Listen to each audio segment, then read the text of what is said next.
በብዙ ነገር የተጎዳንን ስፔሻሊ አረብ ሀገር ያለ ነው እና ትናንትና እኔ በትውልድ ሀገሬ ለቅሶ ነው የዋልኩትና ለቅሶ የዋልኩበት ምክንያት ምን መሰላችሁ? ከአረብ ሀገር የመጣች ልጅ ነች። ለኔ ቅርብም ቤተሰቤም ነች፣ የሀገሬም ልጅ ነች። አብረን ነው የተማርነው። አረብ ሀገር ብዙ አመት ሰርታለች፣ እንደኛ ደክማለች እና ግን እንደኛ አርፋለሁ።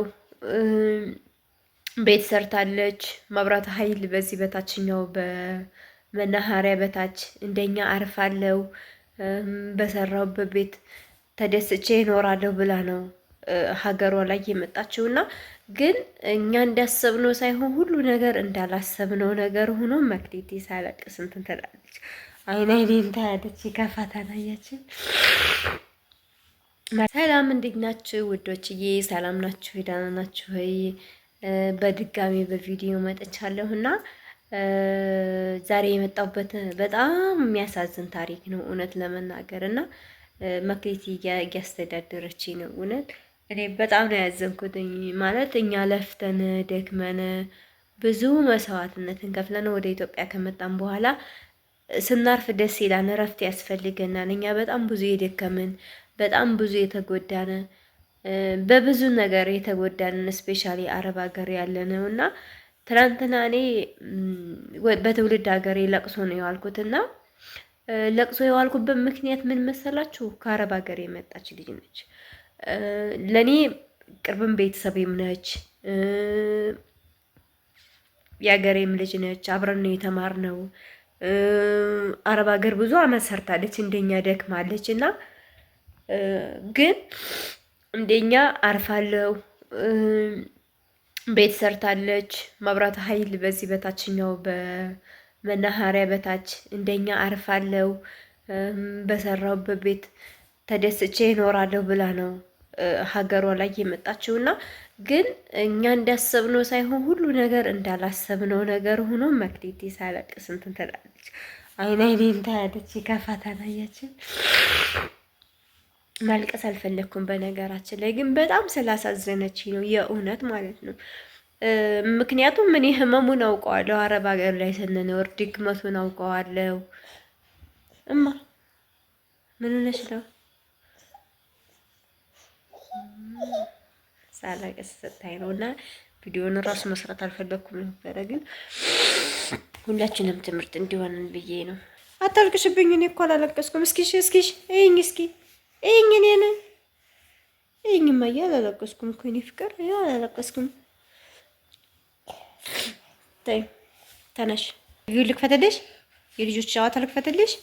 እሺ ከፍትልሻለሁ። አላለቅስም። እሺ እኔ ቆንጆ እና ቪዲዮ ልጨርስ። እሺ እኔ ፍቅር እና ምን ልላችሁ ፈልጌ ነው፣ ይቺ እህታችን ከአረብ ሀገር ነው የመጣችው አግብታ በአገባች በእርጉዝ ናትና በ6 ወሯ ነው ወደ ኢትዮጵያ የመጣችው እና እኔ እንደውም በቅርብ አግኝቻት ነበረ ጎንደር በር አካባቢና የዛሬ 2 ዓመት በጁንታዎቹ ሰዓት እናቷ አርፋ ነበርና የእናቷን ማረፍ ሰምታ እኛም ሰምተን በጣም አዝነን ነበርና በዛ በጣም ታዝን ስለነበር እናንተ ሄዳችሁ የምትገቡት እናታችሁ ቤት ነው፣ እኔ እኮ እናት የለኝም ምናምን ተለን ነበርና ባይዘው እናት የሌለው ሰው ሀገር አይገባም ማለት እንደዚህ ብላችሁ ማሰብ የለባቸው። ምክንያቱም አብዛኛዎቻችን እንደ ድል ሆኖ ነው አሉልና አብዛኛው ደግሞ እንዳለመታደል ሆኖ ደግሞ ያው በስደት ላይ ብዙ ያጣን ቤተሰቦችም አለን እና ይሄ ሊያሳስባቸው አይገባም። እና ሁልጊዜ እኛ እሷን እንመክር ነበረ፣ አይዞሽ ምናምን ነበረ ስንላት የነበረውና ግን እሷም ከአረብ ሀገር መጣች እና በጣም ተጎድታ ነበረ። በእናቷ ሀዘን በጣም ተጎድታ ነበረ። ምክንያቱም የእናት ሀዘን ቀላል ነገር አይደለም፣ በጣም ያሳዝናል። ሆኖም ግን እሷ ደግሞ በእርጉዝ ሆና አግብታ እንዳልኳቸው ሳውዲ አረቢያ ነበር ስትኖር የነበረው። አግብታ በ6 ወሯ ነው የመጣችው። ማተተኝ በ6 ወሯ ነው የመጣችው እና የ6 ወር ነፍሰ ጡር ኦልሞስት 7-8ኛ ወሯ ገብቶ ምናምን እኔ ያገኘቻታለሁ ጎንደር በር አካባቢ። ከዛ የዛሬ ሳምንት አካባቢ ወለደች ተብሎ በቃ ደስ ይላል። በቃ ደስ ብሎና ማለት እኛ ራስ ቤት ለመጠየቅ ምናምን ነው። ምክንያቱም ሆስፒታል ላይ የ2 ቀን ወይም ደግሞ የ3 ቀን ቆይታ ነው። ስለዚህ ወደ ቤቷ ስትመለስ እናያለን ምናምን ብለን ነው ስንጠብቅ የነበረውና አጋጣሚ ወንድሜ ደውሎ ወደ ገዶ ለቅሶ ሊሄድ ነው ምናምን ምንድነው ስለው እንደዚህ እንደዚህ እኮ ናት ታናሽ ሲለኝ በቃ መሬቱ ስንጥቅ አድርጎ ቢውጠኝ ነፍሴ ያለውበትን ሁሉ አላውቅም። ምክንያቱም እኔ አልጠበቅኩም። ይቺ ልጅ እንደኛ ሀገር እንደኛ በጣም የደከመች በጣም የለፋች በጣም ብዙ መስዋዕትነትን የከፈለች ልጅ ነች። በሰው ሀገር ላይ እኖራለሁ ብላ አንደኛ ቤት ሰርታ ደግማ ለፍታ መታለች። በሰላም ወልዳ በሰላም ተገላግላለች። እንዲህ በምን አይነት ምክንያት እንዲያው ፈጣሪ መቼም በሱ ስራ አንገባም፣ ግን ያው የእግዚአብሔር ስራ ሆኖ እሱ የወደደውን አድርጓል። ሆኖም ግን በጣም ተሰቃይታሉ። በወለደች በ10 ቀኗ እግሯ ሁሉ ብጥብጥ ብሎ ፊቷ ሁሉ ብጥብጥ ብሎ ነው የሞተችውና ይቺ ልጅ በጣም ብዙ ህልም ነበራት እንደኛ በጣም ብዙ ማለት ቤት ሰርታለች፣ ብዙ ነገር አድርጋለች። የአብዛኞቻችን ህይወት ነው የአብዛኞቻችንን ህልም ነው የኖረችው እና ማንኛውም ሰው የሚመኘው ነገር በቃ ሰርቶ ደክሞ ወደ ኢትዮጵያ መጥቶ በቃ የራሱን ህይወት መኖር በራሱ ቤት መኖር ነው ደስ የሚለው እና አብዛኞቻችሁ ኮሜንት ላይ ስታደርጉልኝ እንኳን መቼ ነው ወይኔስ ቤት ያልቆ እንደ ሰዎች በቤት የምሆነው ምናምን ትላላችሁ። በነገራችን ላይ ይሄ ነገር የኛም ጥያቄ ነው የኛም ሀሳብ ነበር። የዛሬ አመት ምናምን አካባቢ ኢትዮጵያ ላይ መጥተው ሲኖሩ መቼ ነው እኛስ በሀገራችን ላይ እንደዚህ የምንኖረው? መቼ ነው እኛስ እንደ ጓደኞቻችን በሀገራችን የምንኖረው ምናምን ስንል ነበርና ግን አንዳንዴ ደግሞ እኛ እንዳስብነው ሳይሆን ፈጣሪ ባለው ሰዓት ነው የምንገባው። እኔ ዘንድሮ በዚህ አመት እገባለሁ ብዬ ሀሳብም ህልምም የለኝም ነበረ። ግን እግዚአብሔር በፈቀደው ሰዓት መጥቼ የገባሁ ወደ ሀገሬ መጣሁኝ። ያው እሱ የፈቀደልኝ ነው እየኖርኩ ነው። በጣም ደስተኛ ነኝ እና ዛሬን እንጂ ነገ ምን እንደምንሆን አናውቅም። ብዙሃኖቻችን የእውነት እኔ በዛችን መሞት በጣም ነው ውስጥ የያዘ ነው ማለት እኔ ነኝ በቃ እኔ ሆኜ ነው የታየሁት። እኔ ብሆን እኮ እንደሷ ደግሜ ለፍቼ መጥቼ በቃ ራሴን በሷ ውስጥ የሚያየሁት። ያ ማለት ምንድን ነው?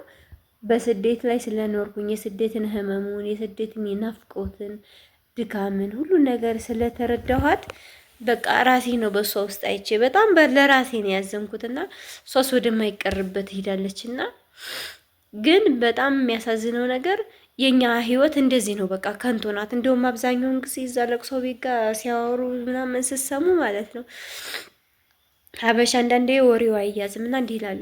አረብ ሀገርን ውሃ እኮ የቀመሰ አረብ ሀገር ሄደ እኮ ተስፋችሁን ሁሉ ነው የሚያስቆርጣቸው። በቃ የሚያዋጭር ነው ምናምን ይሏቸዋል።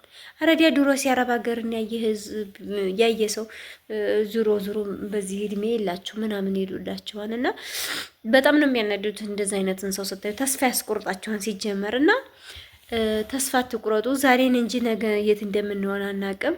ባለን ነገር ደስተኛ ሆነን እናንተም በስደት ላይ ያላችሁ በሰላም ለሀገራችሁ በቅታችሁ መውለድ የፈለገም ሰው ወልዶ ያረገዘም የሆዱን በጀርባው አድርጎ እኛም የእናቶቻችን የኖሩትን እድሜ እንድንኖር የእናቶቻችንን ወግ ማድረግ እንድናይ ፈጣሪ ይፍቀድልን። እውነት በጣም ያሳዝናን ያለንበት ጊዜ።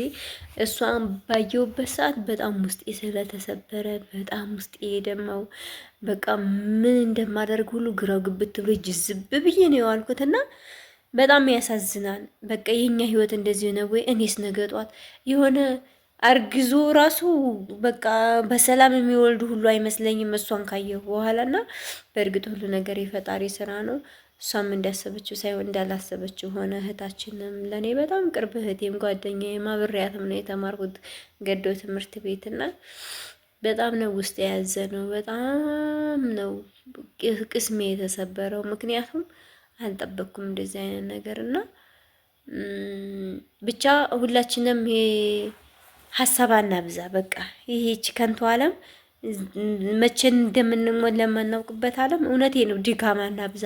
ባላችሁ ነገር ደስተኛ ሆናችሁ እንድትኖሩ ባላችሁ ነገር ነው። ቶሎ የኢትዮጵያ ሰው እንደሆነ አትምጡ። የሆነ እንደውም አንድ ቪዲዮ አይቼ አትምጡ ኢትዮጵያ እንዳመጡ የሚል ቪዲዮ የራሳቸውን ህይወት እየኖሩ እናንተን ኢትዮጵያ እንዳመጡ ይላቸዋልና እንደዛ ከሚሉት ሰዎች ፈጣሪ ይሰውረን።